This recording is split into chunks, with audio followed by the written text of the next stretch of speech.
Good morning, my Walking with Jesus friends. Many parts of our world love parades. Do you? Especially parades with lots of people and even animals participating. Parades in the first century usually celebrated some royalty person, like the Caesar, or a military victory, celebrating new territories conquered.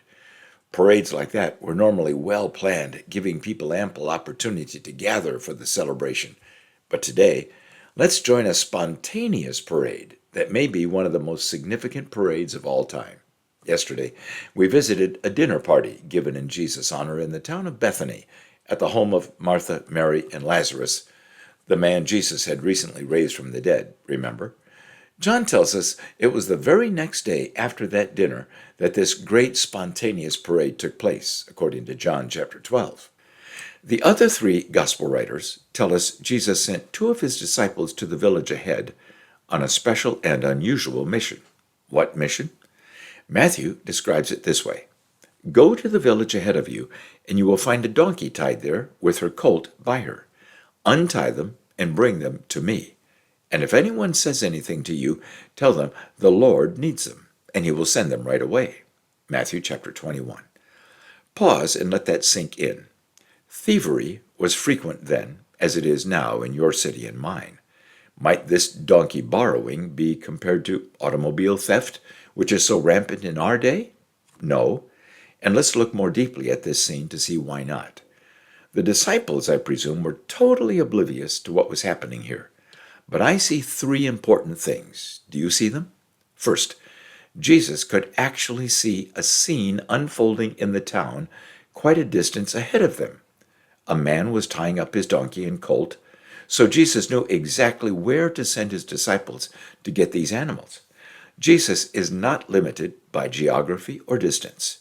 From his royal throne in heaven, right now, Jesus can see and is watching all that is taking place here on our planet, down to the smallest detail, and Jesus is talking with God the Father about what he sees. That's why Jesus is interceding for us, even right now, according to Romans chapter 8. That comforts me. What about you, my friends? Second, Jesus had a plan, and he invited two disciples into his plan. Jesus could have waited till they arrived in the village ahead and untied the donkey himself. But Jesus loves involving his people in the accomplishment of his plans and purposes in our world. And it will happen all around the world today many times. Might you or I be invited today by Jesus to be part of something he is accomplishing where we live? I learned this very powerful truth about God many years ago, and it changed my life. Since then, I've tried to live every day alert and available at any moment for God to invite me into what he is doing. Pause. Did you hear what I just said? Third, did you notice Jesus anticipated the owner of the donkey might be reluctant if he saw two strangers apparently trying to steal his animals? But Jesus was going to do a work in that man's heart, even from a distance, to involve him in this exciting story. Now think about that. Have you learned to look for the evidence that the Spirit of God has gone before you in preparing the way, even changing the attitudes of people, especially if you sense you are going into something God is doing that is important?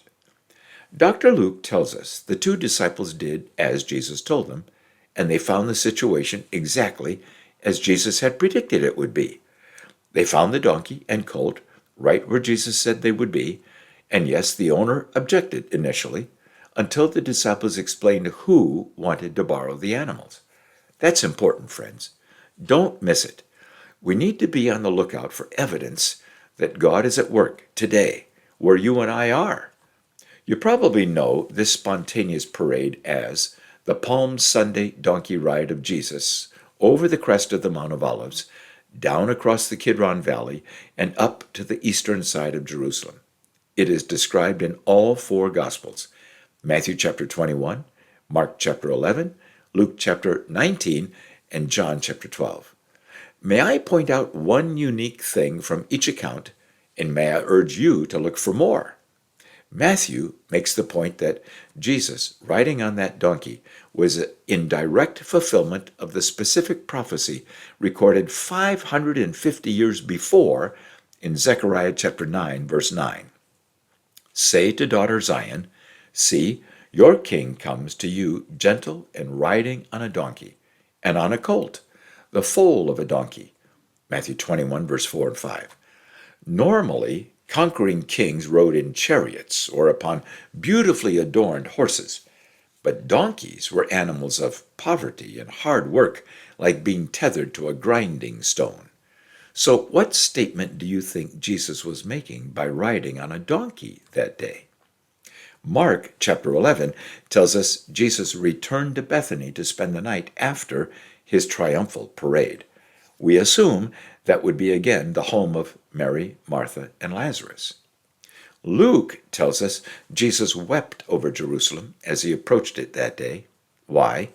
He could foresee the destruction of this great city, including the majestic temple of God, which would happen only about 40 years later as the Roman army demolished Jerusalem.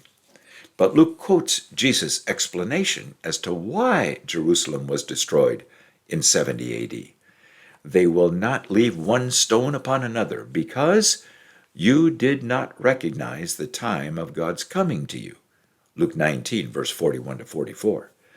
The refusal to acknowledge Jesus as Messiah by the Jewish people, especially their religious leaders, was what unleashed God's judgment on Jerusalem once again, as God had done in 586 BC with King Nebuchadnezzar and the Babylonians, when Israel refused to hear God's prophets or abandoned their idols to worship only the God of Israel.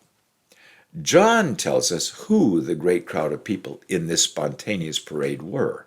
Thousands of people who had come to Jerusalem for the Passover festival, many of whom knew of Jesus' resurrection of Lazarus from the dead, according to John chapter 12. And John tells us the people shouted, Hosanna! Blessed is he who comes in the name of the Lord. Blessed is the King of Israel. John 12, verse 13. The people were proclaiming their confidence that Jesus had been sent to them by God, and that this Jesus, who raised people to life and healed every disease, could save Israel from Roman tyranny. So they enthusiastically shouted their hope that Jesus would become their king. It was a remarkable event, seen by thousands, the shouts heard miles away, and recorded by eyewitnesses, so the world could memorialize this event with annual celebrations around the world. But let's close today with this question. What does that spontaneous parade, which happened about 2,000 years ago, mean in your life and mine today?